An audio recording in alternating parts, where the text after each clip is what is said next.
Uh, Assalamualaikum warahmatullahi wabarakatuh. Selamat siang teman-teman semuanya.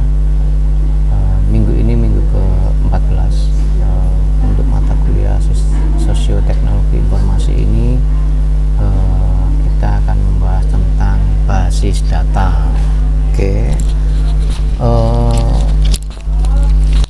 Di minggu ini kita akan mempelajari bagaimana proses basis data itu tercipta dan teman-teman nanti bisa mencoba atau mengimplementasikan menggunakan Microsoft Access. Oke, saya mulai.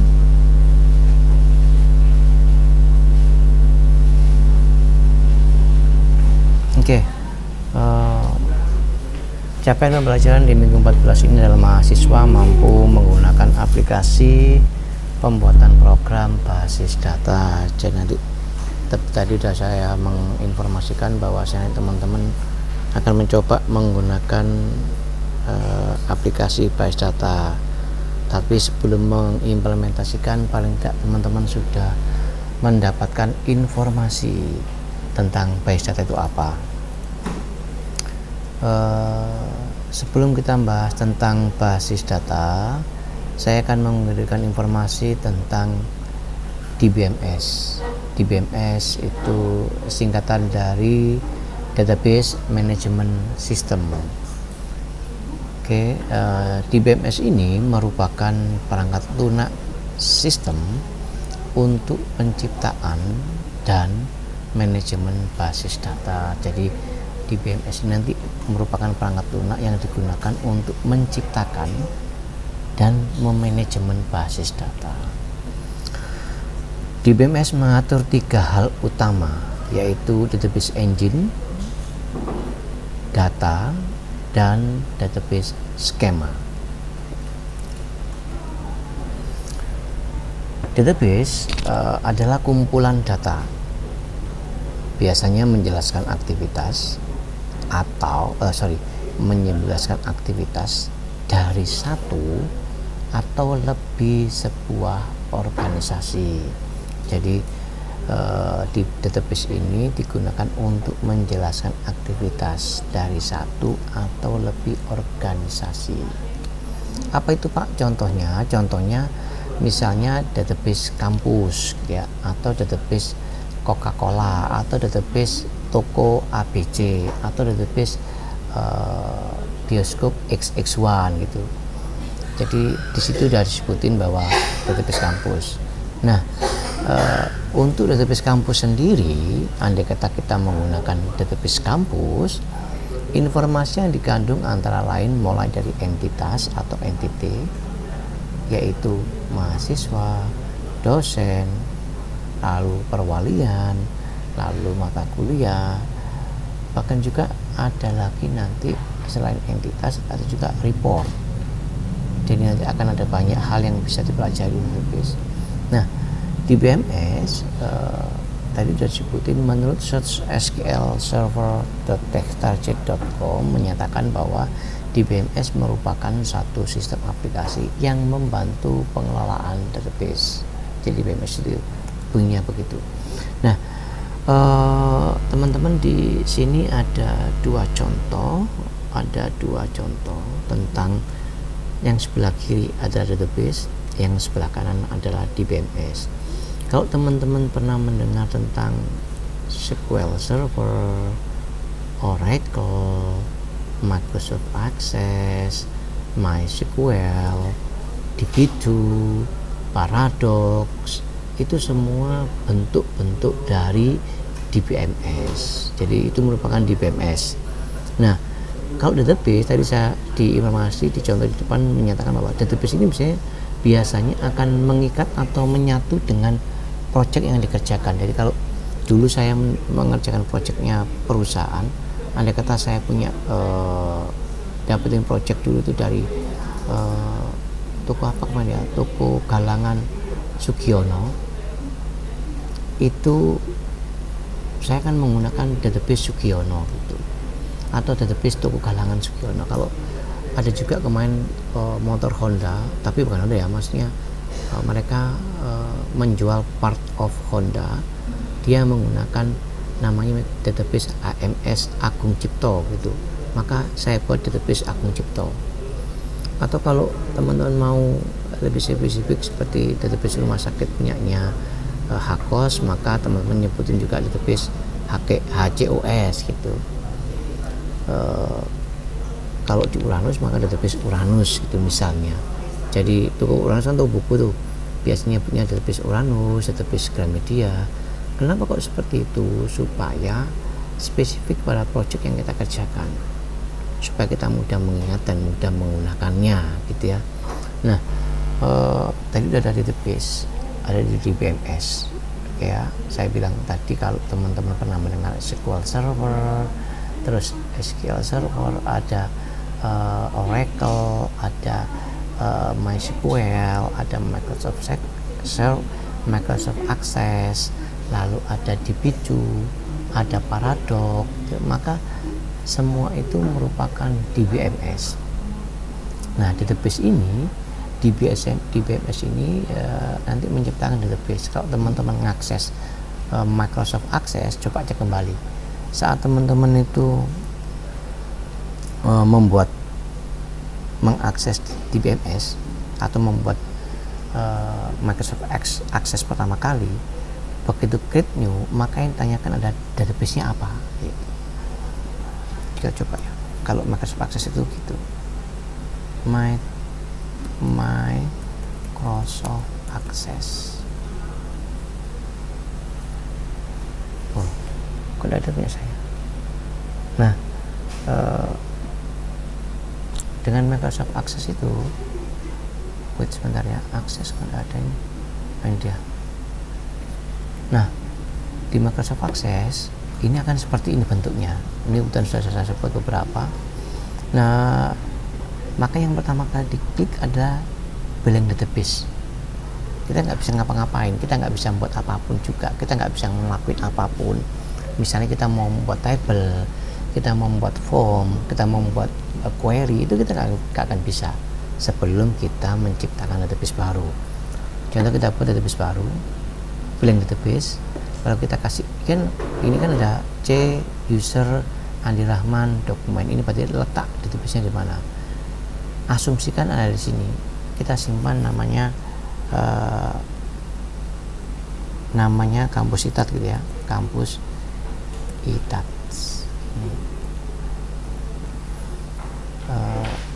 Biasanya saya kasih DBF itu database, DBF database atau DB database kampus ITAT. Lalu saya create. Nah, setelah create saya baru bisa mendapatkan fasilitas semuanya. Tadi saya bilang kita bisa membuat table, kita bisa membuat query, kita bisa membuat transaction form, semuanya bisa di sini. Nanti kita coba ya, kita off dulu sebentar.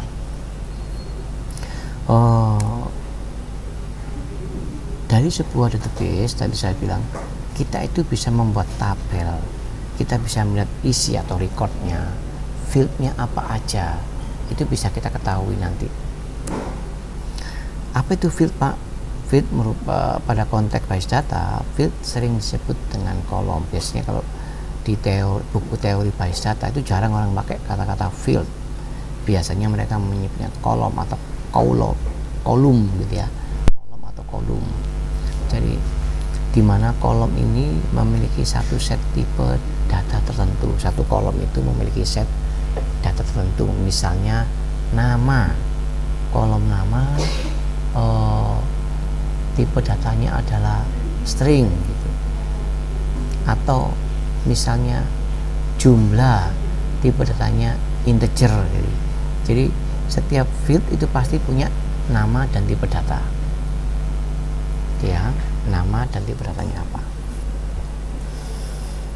Bagian berikutnya adalah record. Pada konteks base data, record itu sering disebut dengan baris. Tadi yang membaris ini, yang satu data lengkap itu namanya baris, atau biasanya omongnya row, atau beberapa buku bilangnya tuple atau tuple gitu ya. Jadi di buku sering disebut seperti itu. Kalau row atau baris itu adalah record, sedangkan kalau kolom merupakan field. Nah, tabel ini merupakan kumpulan dari kolom dan baris, kumpulan dari kolom dan baris yang menyimpan satu data tertentu. Jadi kalau di situ saya kayak contoh ada tabel mahasiswa. Kita membuat tabel namanya mahasiswa. Maka mahasiswa itu biasanya akan memiliki ID mahasiswa yang biasanya disebut NPM atau NIM. Nah, setiap field atau kolom itu mesti memiliki nama dan tipe data. Misalnya NPM itu saya kasih tipe datanya string, karena dia kalau diitat itu ada 06.1962 gitu. Jadi karena ada titik dia nggak bisa number. Kalau number 1, 2, 3 sampai 10 gitu ya. Kalau sampai 0 sampai 9. Nah, kalau udah ada titik, ada 0 di depan, udah masuknya teks gitu ya. Maka teks biasanya tipenya adalah tabel mahasiswa, tipenya string gitu ya.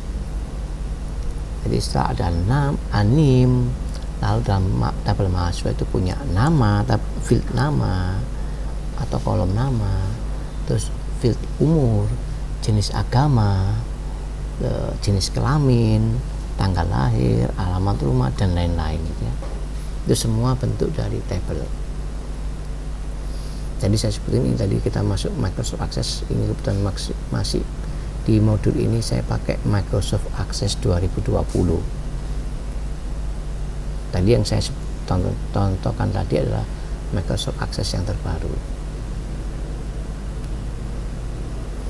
Oke, kita coba akan buat tabel. Ya. Buat tabel itu seperti itu. Kalau saya buat tabel baru, new table. Kalau kita buat new table, dari sini tabelnya ini ada tabelnya ya, nama tabelnya MAS kebetulan. Kalau ini by default belum ada tabel yang masuk ini. Ini masih default dari Microsoft Access. Kita bisa ganti atau kita tutup, kita bisa desain view, atau nanti kita coba dulu aja ya biar enak. Close dulu. Oke, nanti kita coba buat lah. Oke, kalau di Microsoft Access ini namanya tabel mahasiswa. Biasanya kita sebut, kalau saya untuk menandakan itu DBMS atau tabel, biasanya saya kasih nama TBL MAS. Itu TBL namanya, TBL tabel, MAS itu namanya. Dan ini kalau masing-masing tabel udah kita buat. Ada tabel dosen, kelas, mahasiswa, MTK itu mata kuliah. Kalau mahasiswa itu ada nama, field, NPM dan sebagainya. Dosen juga ada, dan lain-lainnya ini. Nah, ini tipe datanya. Misalnya SKS, MK itu mata kuliah, tipe datanya number. Terus kita bisa milih mau byte, mau integer atau long integer atau singkat atau yang lainnya. Masing-masing mempunyai kelemahan dan kelebihan masing-masing. Nah, ini yang tadi saya sebut ada tabel. Di sini ada tabel namanya tabel dosen. Ini kolom gitu ya.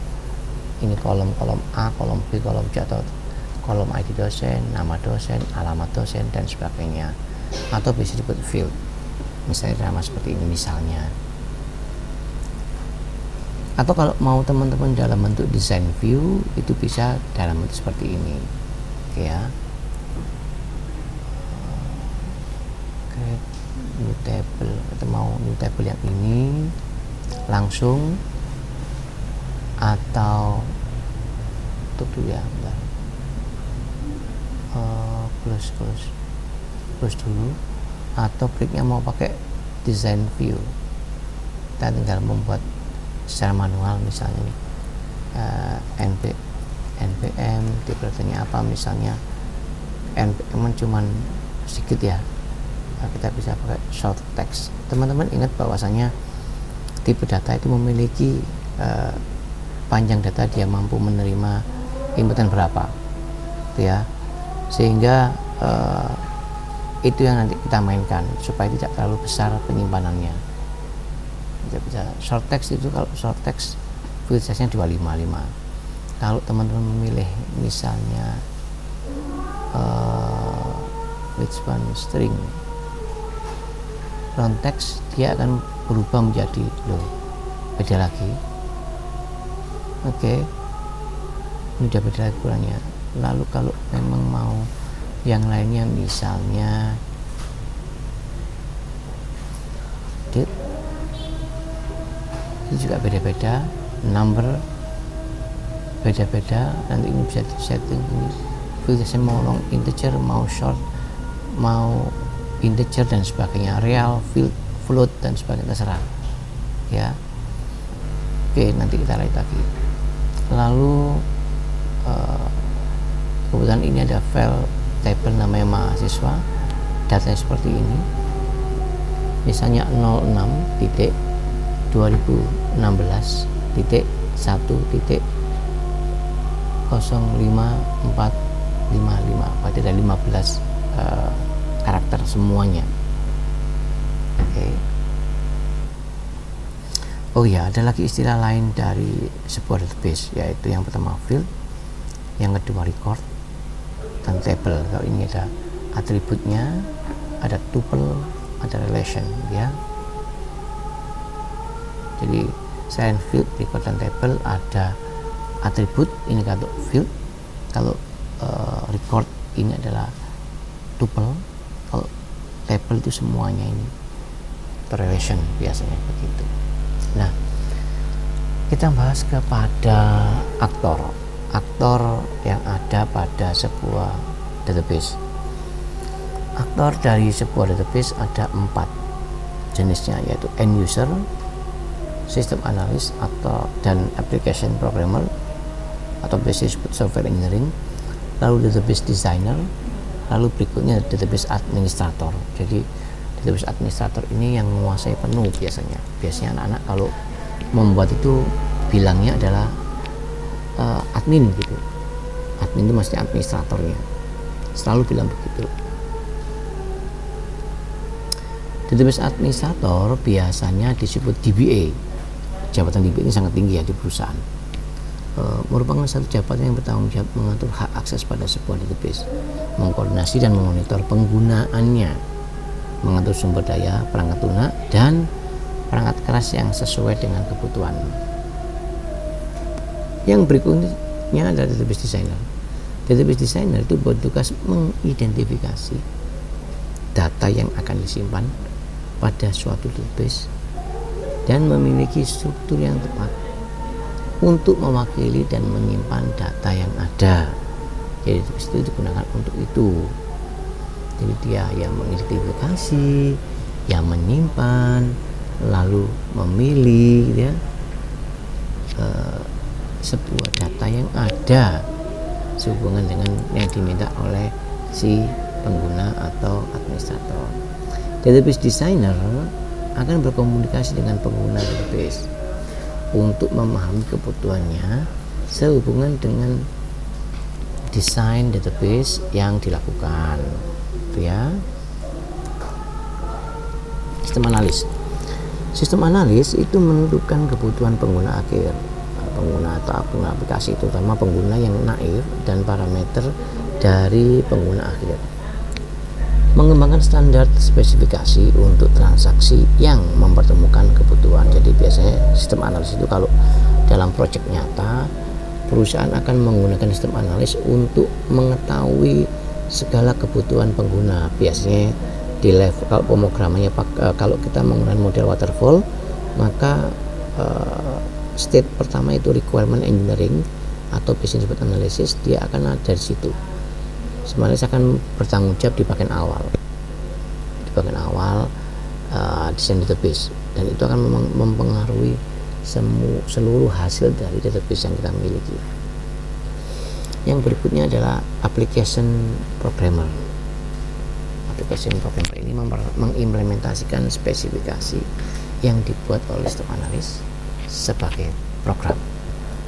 Lalu mereka lanjutin dengan testing, pengetesan, debugging untuk mengetahui kesalahan sebelah mana, lalu dokumen dan perawatan. Dokumen seperti apa, apakah sudah sesuai dengan dokumennya, terus perawatan seperti apa, itu semua yang bertanggung jawab adalah database programmer atau application programmer. Yang berikutnya adalah normalisasi. Pak, normalisasi itu apa? Apakah penting?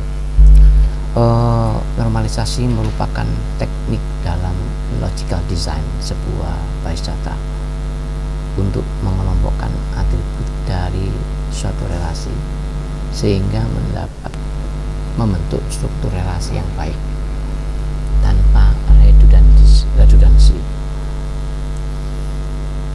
Normalisasi adalah proses pembentukan struktur basis data sehingga keadaan ambigu nggak jelas dapat dihilangkan. Nah, pada kenyataannya teman-teman semuanya, bahwa normalisasi ini sebenarnya sangat penting, nggak cuma penting, sangat penting. Dengan proses normalisasi ini kita akan mengetahui satu, bahwa data nggak mungkin redundan atau duplikasi. Yang kedua, mengurangi terjadinya duplikat. Yang berikutnya adalah kita bisa mengetahui sebuah produk itu ada di level berapa untuk desainnya. Ada normal form, untuk normalisasi ya normal form, first normal form, second normal form, third normal form, BCNF atau pivot normal form, ada lagi fourth normal form, fifth normal form, dan lain-lainnya. Semakin ke atas atau semakin besar normal formnya, maka semakin kompleks sebuah aplikasi tersebut. Biasanya orang-orang Indonesia rata-rata sampai di BCNF, maka nanti di sini ada yang saya buat itu bunyinya BCNF, boycott normal form, karena biasanya sampai tahapan third normal form ini aplikasi yang dikerjakan sudah support untuk tidak terjadi redundan atau boycott normal form gitu. Oke ya. Nah, tujuan normalisasi adalah untuk menghilangkan data redundan atau data yang double gitu ya. Teman-teman, kalau dulu saya nggak tahu kalau sekarang, saya jarang ke puskesmas. Dulu saat di puskesmas, kalau teman-teman di puskesmas, teman-teman itu kalau pernah tanya bapak ibu teman-teman, atau saya lah, pengalaman saya sendiri, misal tahun 95 saya ke puskesmas yang pertama kali yang dilakukan adalah menanyakan, bapak, mas, mbak, apakah pernah kesini gitu. Apakah pernah kesini? Karena saya belum pernah, ya bilang belum pak, belum bu. Oke, maka dibuatkanlah kayak titir, kayak surat ya, kayak form kartu. Dibuatin kartu anggota gitu. Dibuatin kartu anggota segini misalnya, tulis nama apa dan sebagainya, nama, alamat dan sebagainya. Lalu dari situ akan ketahuan bahwa kita itu berapa kali ada sering kali atau tidak hadir di puskesmas berobat maksudnya. Terus kalau udah berobat ada catatannya, dokternya siapa, penyakitnya apa, dan obat yang diberikan itu seperti apa. Itu akan terrecord. Nah, problemnya tuh gini. Saat saya dulu di tahun 95 ke puskesmas sudah dapat kartu. Sehat, ternyata bulan ke-7 saya balik ke sana lagi. Otomatis jumlah penggunanya udah banyak nih. Terus saya tanya lagi, bapak pernah kesini, pernah berobat di puskesmas ini gitu. Waktu itu saya jawab pernah, tapi saya kehilangan kartu. Namanya siapa Pak? Dicari. Dicari kan namanya Andi Rahman gitu. Nah, kartu-kartu ini dimasukkan dalam sebuah berangkasnya pangkas besi ya, punyanya Puskesmas itu. Ternyata dicari nih 1, 2, 3, 4, 5, 6, ternyata tidak ada nama Andi Rahman. Terus dia bapaknya bilang begini biasanya, Bapak ini kartu nggak ketemu, tak buatin kartu lagi Pak ya gitu. Oh boleh Pak gitu. Akhirnya dibuatin kartu lagi. Ya harusnya kartunya kan ada satu tuh, udah dibuatin kartu lagi. Terus ada yang dulu saya keterisut, yang kedua dibuatin kartu lagi, berarti ada 2 dong. Oke, dibuat. Terus 3 bulan kemudian saya kesana lagi, saya mbak kartu, saya bilang ini Pak kartunya. Oh iya, golek Andi Rahman, ternyata nggak ketemu gitu. Maka sama bapaknya lagi dibuatin lagi baru gitu kartu, karena kan setiap kali saya hadir harus catat penyakit saya, sakit saya apa, dokternya siapa, obat yang diberikan apa, itu ada semuanya. Karena seperti itu. Terus yang keempat, saya balik 6 bulan lagi, saya kebanyakan sakit gigi ya. Terus saya ke sana cari dan ada gitu. Nah, begitu ada, ternyata itu sudah ada tumpukan banyak kartu atas nama Andi Rahman. Nah, itu namanya datanya redundan atau rangkap atau duplikasi. Nah, terus normalisasi ini kalau diimplementasikan dalam database, karena nanti harapannya satu orang diakses punya ID sendiri, lalu database cuma itu aja, tabelnya cuma itu aja gitu, tidak yang lain-lainnya. Isi satu recordnya Andi Rahman. Kalau tipe Andi Rahman itu A101, maka ya A101 miliknya Andi Rahman. Sehingga dengan adanya normalisasi itu nantinya proses data redundansi itu berkurang, terus kompleksitasnya berkurang, terus gampang untuk melakukan modifikasi. Tadi saya sudah ngomong ada bentukan normal form, first normal form, second normal form, third normal form, lalu ada boycott normal form, atau fourth normal form, fifth normal form, dan sebagainya. Semakin kompleks semakin panjang itu biasanya normalisasinya. Nah, lalu ada lagi istilah functional dependency. Functional dependency itu kebergantungan fungsional antar field A, field B, ya, antara 2 set atribut atau lebih dalam relasi base data. Biasanya menghubungkan dua tabel atau lebih untuk berhubungan dengan functional dependency. Oke. Nah, oleh karena itu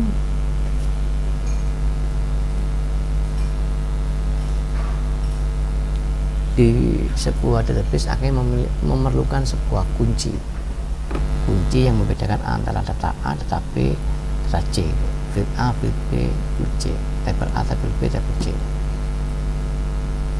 Misalnya sebuah tabel mempunyai setiap base data itu masih punya tabel itu punya primary key. Primary key itu kunci utama, tidak boleh kosong dan bersifat unik. Misalnya ada tabel namanya ada field namanya kolom gitu, kolom. Maka kolom itu adalah primary key-nya adalah ID kolom misalnya, atau tabelnya tabel mahasiswa, maka kunci utamanya adalah ID mahasiswanya, yaitu NPM. Di NPM itu kalau primary key tidak boleh kosong, wajib diisi, dan sifatnya unik. Unik itu antara satu data dengan data yang antara satu tabel itu nggak boleh sama. Jadi begitu. Misalnya tabel A ID-nya adalah database mahasiswa, tabel mahasiswa, ID-nya NPM. Kalau misalnya tabel mahasiswa, tabel dosen NIK atau NIDN atau apa. Nah, selain primary key ada juga foreign key. Foreign key ini kunci primary dari tabel lainnya yang terdapat pada tabel saatnya nanti yang punya kandidat key, jadi macam-macam punya. Nah, di sini sudah saya jelaskan ada primary key, ada foreign key, oke, sehingga paham satu sama lain. Oke, dari database table udah kita omongin. Sekarang kita membahas tentang SQL, Structured Query Language. SQL atau bacanya itu SQL. SQL singkatan dari Structured Query Language. SQL merupakan bahasa standar yang menyimpan, memanipulasi, dan mendapatkan kembali retrieve dalam sebuah database. Ingat ya teman-teman, SQL ini bukan SQL Server. SQL ini adalah tools untuk manipulasi data. Nah, ya tadi sebutin bahwa SQL itu bahasa standar untuk menyimpan dan manipulasi. Nah, lalu ada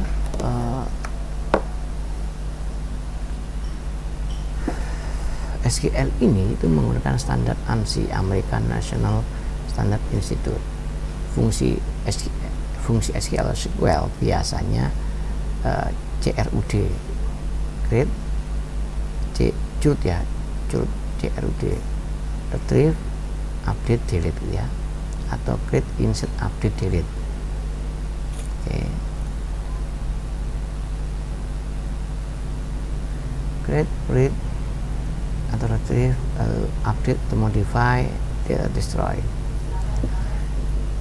Bahasa SQL-nya itu insert kalau untuk create. Kalau untuk create bunyinya insert. Kalau untuk read bacanya select. Kalau update, kalau delete. Nah, HTTP-nya itu put atau post, ya. Kalau select get. Kalau update bisa patch. Ada delete. Lalu delete ini nanti digunakan untuk menghapus. Kalau update untuk modify gini. Misalnya update data. Misalnya gini, teman-teman kalau menginputkan data peminjaman, itu ada tabel peminjaman. Tabel peminjaman ada tabel mahasiswa, ada tabel buku. Lalu nanti digabungkan, dua ini digabung, ada tabel peminjaman. Nah, saat tabel transaksi biasanya peminjaman itu disebut salah satu transaksi ya. Transaksi itu nanti transaksi ke satu itu mau pinjam buku apa, nama pengarangnya siapa dan sebagainya, diikutin aja. Itu pakai, kalau mau diperbarui jumlahnya dari 1 menjadi 2, diatur jumlahnya 2 terus diupdate gitu ya. Nah, misalnya saya punya data dari tabel mahasiswa, lalu saya melakukan mau tampilkan data mahasiswa.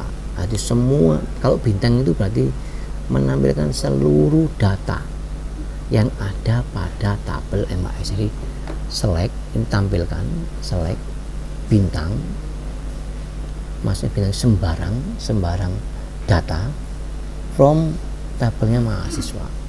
Select bintang from mahasiswa atau MAS, maka akan muncul banyak itu data, ada tabel ini, tabel NPM, fit, NPM, nama, itu semua ini dalam satu tabel mahasiswa, muncul segini banyaknya ya. Jadi kita mau menampilkan sembarang data dari tabel mahasiswa, from tabelnya mahasiswa. Yang berikutnya menampilkan data NPM, nama, NPM dan nama aja dari tabel mahasiswa. Nah, kalau begitu gimana Pak? Ya udah, tinggal select NPM, nama, select NPM, nama.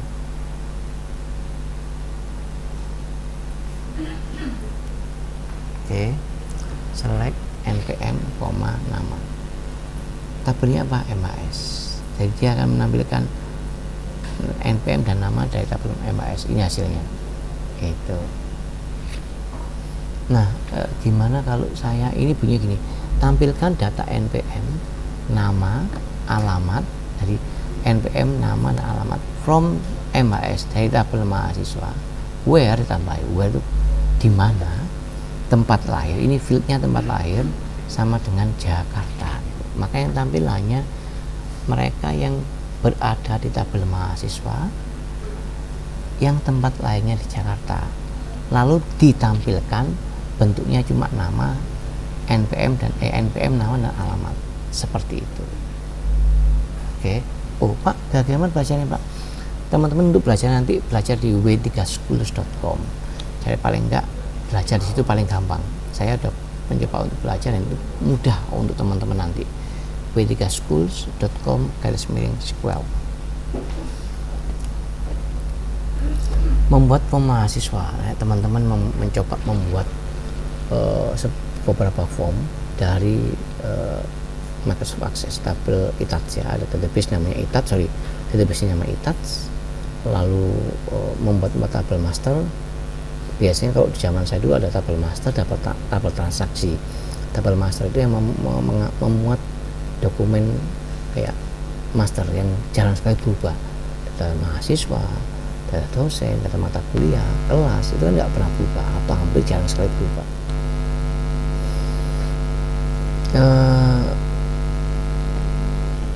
Kalau saya pakai mahasiswa namanya siapa, NPM-nya siapa, berapa, alamat tinggal di mana, sama dengan dosen. Terus mata kuliah juga sama, nama mata kuliah apa, kode uniknya apa, nama mata kuliah, lalu SKS-nya berapa, semester berapa. Lalu kelas juga punya ruang kualitas, itu ada gedung A, gedung C, gedung G, gedung F, gedung B. Jangan dipakai gedung G, gedung H, dipakai semua. Ya.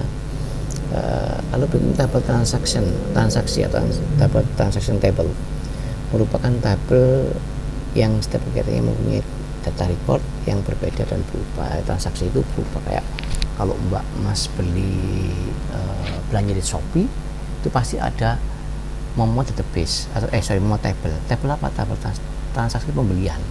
Jadi Mas waktu ngeklik milih produknya apa, dipilih klik produk, misalnya printer Canon 2010.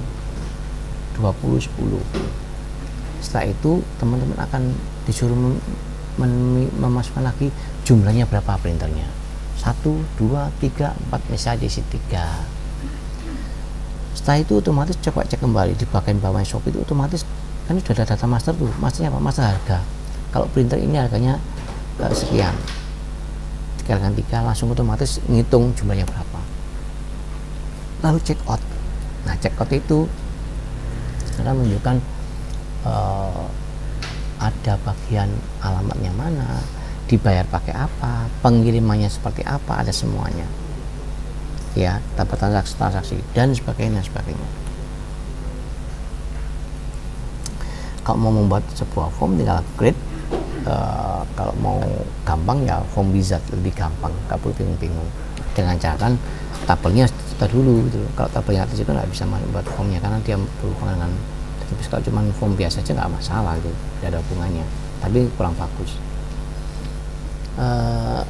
Pada form wizard biasanya akan ada nama, kita buat ini ya, nama npm kita masukin sini supaya nanti bisa masuk di form wizardnya. Lalu pilih dengan mau modelnya layout, what layout would you like for your form, misalnya kolumnar ya kolumnar, pakai aja kolom gitu ya.